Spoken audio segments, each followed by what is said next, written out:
say. I mean, if anybody's willing to do something illegal, that's a red flag, right? Yeah. How much? Yeah. Rent is due, inflation is up. How much do you got? That's a red flag, by the way. Yeah. How much? You might be like, hell yeah, this person's gonna tattoo me. You're probably like 90% chance Oh, you're yeah. going to regret it. It's not gonna happen. For you to be tattooing from your house is disgusting. Blood infections are a serious. Yep. If you become septic, you get a blood infection, you will die. Just like that, we close the chapter on 2025. We turn the page. Oh, I just said 2025. All right. Okay, go. I felt that was the one. Go, I yeah. felt like that was the one. Yeah. And just like, that, we close the chapter on 2024. Turn the page onto 2025. We're about to piss off a lot of tattoo artists, actually. Specifically the last one. Wait, that didn't make sense. Well, you didn't. What'd you say? We're about to piss off a lot of tattoo artists with this one. Specifically the last one. Stay tuned to find out what you should and should not be asking your tattoo artist to ensure you get the best tattoo possible. And stick around for some bonus red flags. Topic number one would be the lack of understanding of color theory. Yes, that is huge, a huge red flag that I have come across. I would immediately come to him and ask him, hey, do you think this is a good tone or hue for my skin type or color? That's perfect. You know, and once they hear that word hue or they hear the word tone or monochromatic, if they have a blank look in their face, they're probably not well versed in I guess the educated part of it, but they might be able to execute it because they might be Talented. self-taught. Yeah, talented. Self-taught. I I'm a self-taught tattooer and painter. I didn't understand the hues and the values and color theory until I got into my almost 10th year of tattooing, dude. So Painting helped you do that? painting helps you do that, definitely. Yeah. So basically, if I'm talking to a tattoo artist and we give them a design, like a peacock, for instance, right? So the reds and yellows are going to get complemented or contrasted or complemented, if you will, by the teals and the purples. And so the amount, if you look at the tattoo, the amount of work is almost 50-50 of the reds and yellows than it is the teals and purples.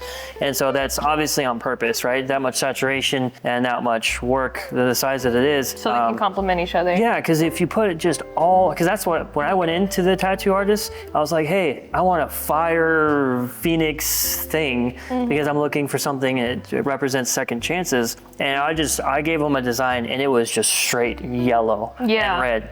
And the tattoo artist basically just came to me, he's like, I'm not gonna do that. You could do it. Yeah. Like anyone can do that. It's just not gonna sit well. It's not gonna look right with the eyes because you don't have the complementary colors going down the arm. And so you'll notice like it's more heavy down here, but then he also brings some up here as well. Yeah. And then down here, it's mostly the purples and teals, but then he adds in some extras to complement it in that area. Yeah. So if you just go with one color palette, cool color palette versus a warm color palette in a specific area, the tattoo will be there, but it won't be. It's gonna be a tattoo, yeah. But It's gonna be a tattoo, it's just not gonna be a good tattoo. yeah, I would think that it wouldn't be like as bright as it should be, or you know, like you can't really see the details because the colors are just clashing instead of. And one thing that I think that may get left behind is you may get someone like Mo who is a black and gray color specialist, and they're like, well, I don't need to know color theory because I'm not doing color. Yeah. That's not the case. There's monochromatic color theory, which is the same color in different hues and shades, like you were just talking about, the That's what opaques. goes back to your skin tone. You know what I mean? That plays a huge part. As much as we don't like to say it out loud, it's inevitable. You know what I mean? Like, Say you have a colored image and you turned it to black and gray, right? As a tattoo artist, they want a black and gray tattoo, but they bring you a color image, you just turn that image into a black and gray image. Right. Those hues actually stay the same between the lights and the darks of a black and gray compared to the color. If you turn that image into a black and gray, that color image into a black and gray image, it would match that straight black and gray, right? So those tones and those hues actually do stay the same. color on me and color on you are gonna look totally different because we're just not the same skin tone. You know what I mean? Everybody's different. Everybody's skin is different. It's not just the color itself, it's the texture. You know, some people have rougher skin, some people have softer skin. Like all of that still comes into play. But yeah, definitely if your artist has like no knowledge of any of that or even brings any of it up, then to me that would be a red flag. But also, I mean, just look at the guy's work. He may not understand the verbiage, but they can definitely understand the painting or the Or at least execute the art. Yeah. Right. Topic number 2 is willing to tattoo you outside of the bounds of the law. Oh, see, So- this is a huge red flag, I would say. I mean, if anybody's willing to do something illegal, that's a red flag, right? Yeah. How much? Yeah. Rent, Just kidding. rent is due, inflation is up. How much do you got? That's a red flag, by the way. Yeah. How much? But yeah, in the state of Texas, you do have to be 18 to legally get a tattoo anywhere. So if your artist is willing to tattoo you underage, that is dirty shit. So who knows what other kind of dirty shit they're doing, Yeah. right? Yeah, that is the problem, is if they're willing to tattoo an underage person, tattoo someone without an ID, tattoo someone outside of the bounds of the compliance of the health department for whatever reason, then that's a sign of desperation, which means that they're not getting repeat customers, Yes. which means that they're probably a scratch artist, which means that they don't adhere to other laws like being hygienic, being safe, being, Oh, yeah.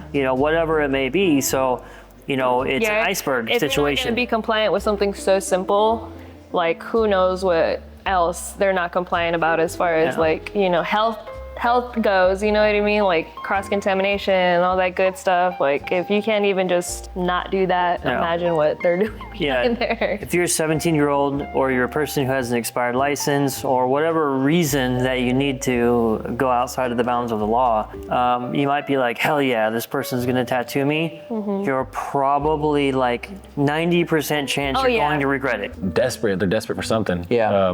Why are they desperate? Why are they willing to do that? Go Age, take a maybe. look. Age. It could be their art, their quality of work. You're gonna regret it for sure. It's gonna end up not being something that you want, or it's gonna look terrible because if they don't know the law themselves, they're not gonna know what they're doing as far as tattooing goes. They're just underage and impatient and don't want to wait till they're at age to get tattooed. But at the same time, you're risking your health, quality of work, and overall safety. I have a tattoo on my whole upper back when I was 17 inside of my sister's current boyfriend's kitchen. I got tattooed underage as well, and I hate it. Yeah. I'm getting it removed. Bart's gonna have to cover mine soon, and it's I'm gonna getting mine suck. removed. Because Bart is gonna ratchet my back so bad. Pause. Topic number 3 is if your artist doesn't have a conversation with you around how a tattoo is gonna come out depending on how dark your skin is. Yes. That is a huge red flag because there's a lot of considerations the darker your skin tone. They bring you a reference that's like clearly a bright Caucasian tone, Skin tone, yeah. and they are tanned as we are or darker, but their references are implying, I want this vibrant black and gray or color piece. The color's not gonna look the same. Super hard to tell somebody they're too dark. That just comes back to color theory. I mean, you know what I mean? What yellow is gonna look like on my white skin and what yellow is gonna look like on, like AJ's darker skin is gonna be totally different. Darker skin tones understand that color's not gonna work. You'd be surprised. You would be surprised Yeah. how often I get people in here wanting color pieces. yeah. But even then, it goes a step further, and even the black and grays need to have some type And of it's consideration. doable. It's definitely doable. There's just a specific way to go about doing it. Yeah. You know what I mean? There's a totally different application process than just like from yellow to my skin and then yellow to his skin. You know what I mean? You would have to put the opaques. Yeah. And that's the job of the artist. Like, hey, these darker tones or these cooler or warmer tones are gonna look better in your skin tone rather than XYZ, Yep. Opposed to a red flag artist saying, oh yeah, I could do that. Right. I think most people out there are already cautious about this, tattooing out of your home. There's no way for you to be sterile. There's no fucking way. It's not gonna happen. For you to be tattooing from your house is disgusting. And there's so many health code violations that can go wrong with that. I mean, the benefit of going into a professional studio or a tattoo shop is, I mean, we're checked on by the health department. Right. We all have to take classes for bloodborne pathogens, and CPR, and it's a safe environment. Whereas a home tattoo artist, they might have some amazing work, you know, but it comes down to the health department there. And I mean, Yeah, they're not being regulated. yeah, cleanliness, there's a lot of things that are unsanitary that can cause the tattoo that may look nice temporarily to completely just blow out and get an infection. And there's some risks involved. Blood infections are a serious. Yep. If you become septic, you had a blood infection, you will die. Don't do it. That's the biggest red flag. We call that a scratcher. And that's something you never want to be if you want to be a great tattoo artist, is a fucking scratcher. Because there's no way to be compliant as far as like health codes go. There's no way to be sterile. You know, if you're gonna put somebody's arm on your pillow, like that's a porous surface. It's disgusting. You know, if they're gonna tattoo you over carpet, bloodborne pathogens all over the place. And not only are you in risk as the client, but the artist is putting their home at risk as well with bloodborne pathogens. You know, like I don't know who the fuck like you are or what you have, and I'm gonna let you just bleed all over my carpet. In my home? It's sick. It's sick. So, you know, keep that into perspective. You know, doing anything from the house is just, there's no way to go about it and be clean about it unless you have like a separate studio in your home. Then yeah, but if somebody's just gonna tattoo you off the couch, like that's a big red flag. Yeah, this is the one that's gonna piss a lot of tattoo artists off, but it's a very subtle thing. You take your design to a tattoo artist. Can you do this?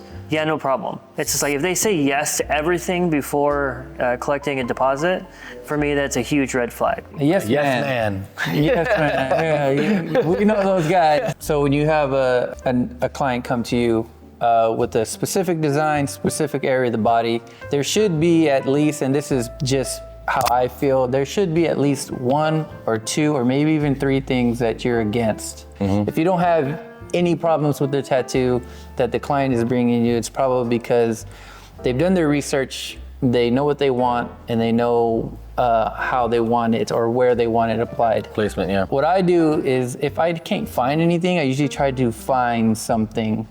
And not just because I want to change the tattoo, but because I want to better the tattoo, right? Right. Make it easier Make it- on ourselves. Right, exactly. If you bring a design into a tattoo artist and they say, cool, let's do it, no problem, I can do that, and they have no notes. No notes, yeah. No notes whatsoever.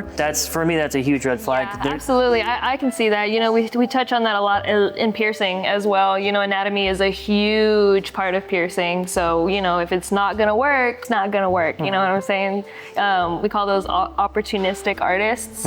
Basically, they're just there for a buck. Bonus? Want to do a bonus feature? We brought up, yeah, just like small stuff, I think, which Yeah. is gonna be like, you know, low, like watery eyes. You know, you don't want your tattoo artist to be super stoned. Or drunk? Or drunk, yes, if you smell alcohol in their breath, that's a big red flag, Yeah. obviously, for anybody. Huh? Oh yeah, if they're really flirtatious with you, yeah, that's a big red flag too, and actually really common. Unfortunately, it is very common in this industry. They're like making you do stuff that's unnecessary. Like, let's say you're getting a tattoo like on the back of your shoulder, right? But they make you take off like your whole shirt. That's like a big red flag. Yeah, no shit, yeah. It's like dirty motherfucker shit. Like, you know what I'm saying? Just to go like around that area, like, oh, well, I'm gonna need you to take off your bra too. It's just like, really, dog? You need me to be completely naked to tattoo my shoulder? Like, it happens so often. I think the common question is, how long have you been tattooing? Yeah, super common question. And as for me, as being an apprentice, when I get that question asked, I mean, it's been less than a year. But if you ask about the art background's been Right, since you're more confident in your art background. so than long, you- yeah. I like that. I guess you would have to see the work. Yeah, I mean, I've had Yeah. people ask me if I was self-taught or not. I'm a self-taught artist. So I tried to do a traditional apprenticeship. No room for a traditional apprenticeship when I was younger. So you had to become a hang-around. You learned from. Yeah, there were hang-arounds, there were apprentice, and there were tattoos. So if you just hung around the shop, you didn't get paid, but you were expected to clean, you were expected to help out the shop in the front, in the back, and help the piercer. You were just a hang-around until one of the artists saw that, hey man, this guy's really putting a lot of effort. You know, Hey, I'll take you under my wing. right? Like, hey man, you are now under me. You have officially become an apprentice. Self-taught is not necessarily a bad thing. Look at the work. Look at the work.